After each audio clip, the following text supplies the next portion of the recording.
Alrighty guys, what is up? Welcome back to Stoneblock 2 with LD7, and today we're going to be going over fusion crafting with Draconic Evolution.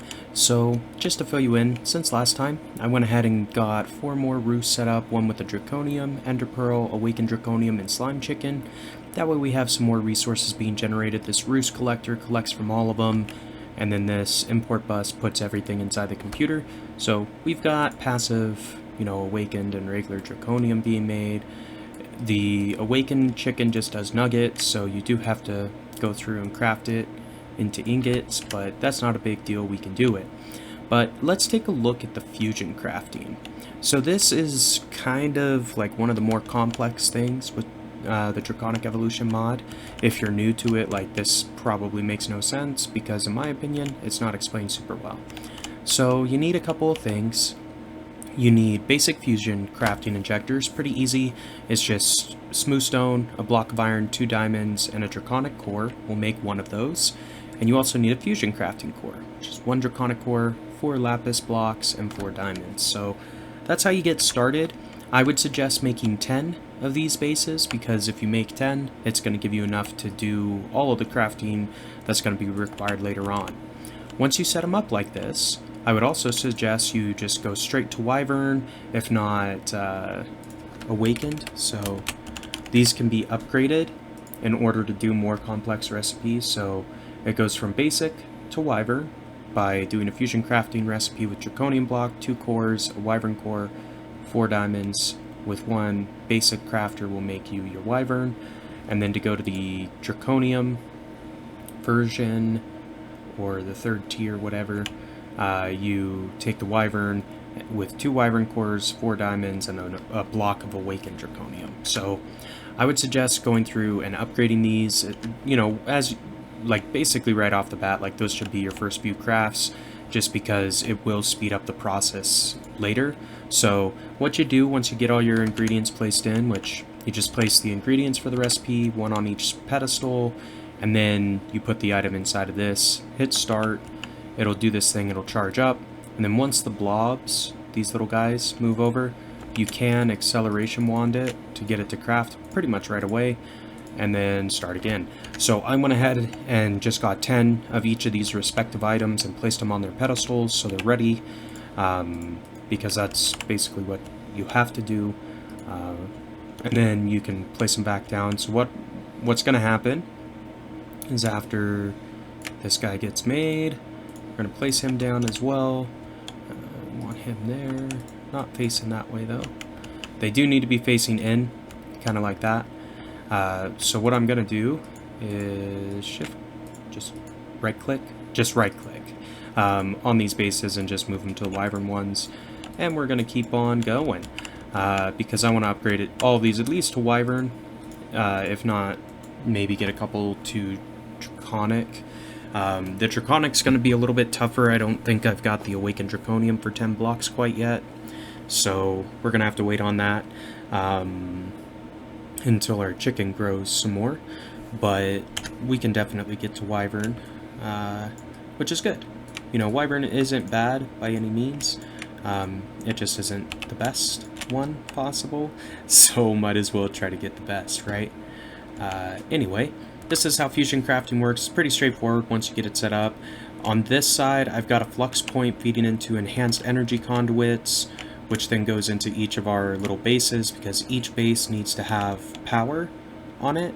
And then you also need to,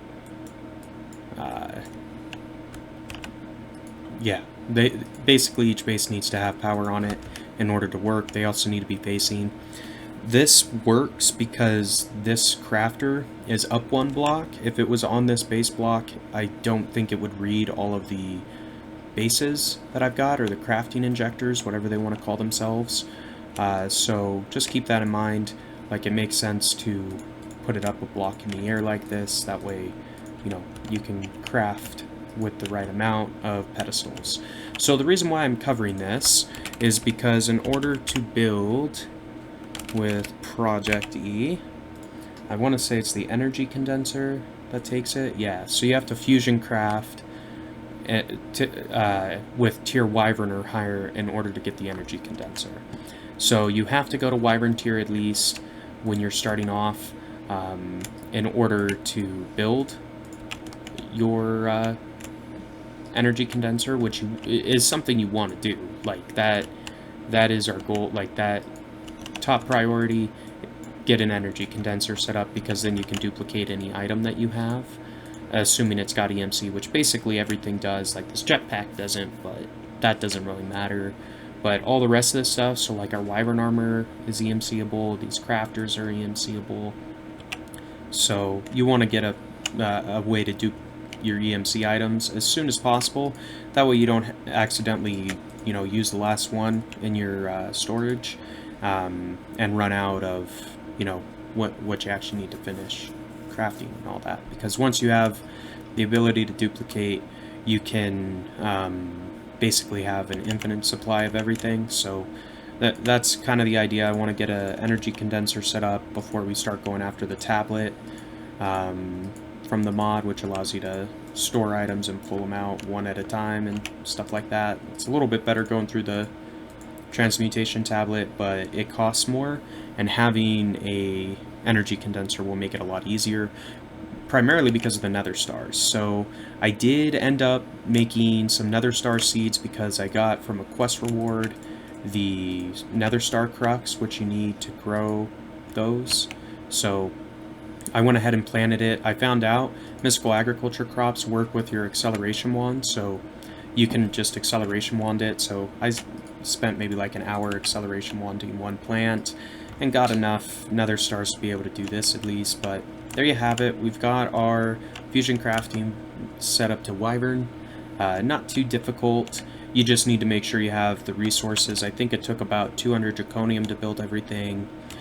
Maybe a stack or two of diamonds as well, which we've kind of spent all of our diamonds. So, well, I think our diamond chicken's over by the rest of them.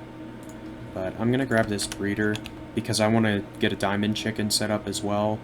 That way we can get more diamonds in, because you need it for a lot of stuff. And they have good EMC, so it doesn't hurt you. Let's see. Diamond chicken, and I think you breed that with cactus green in order to get emeralds. Yeah, emerald is cactus green and diamond. So I'm going to breed those two together and hopefully get the duplicate on the diamond chicken with one of them, right? That way we can breed the diamond into a 10-10-10. All of these chickens are 10-10-10s, by the way. Full stack of 16, except for the nether quartz is just a stack of 10, but that's how, that's what you want if you're going to set it up as a passive gen resource. You won't, it doesn't take that long to get to a 10-10-10 chicken if you've got the acceleration wand, so you might as well do it, because it does increase the yield substantially, and it increases how quickly they produce, so it's worth doing. So I'm going to go ahead and do this in between sessions. We'll breed up, get an emerald chicken, get our diamond chicken all squared away. That way we're ready to rock and roll. But I did just want to show you the Draconic fusion crafting, because I know that sometimes gets a little daunting. But this is our nether star seed. If you shift right click with the acceleration wand, you can just sit here and spam it.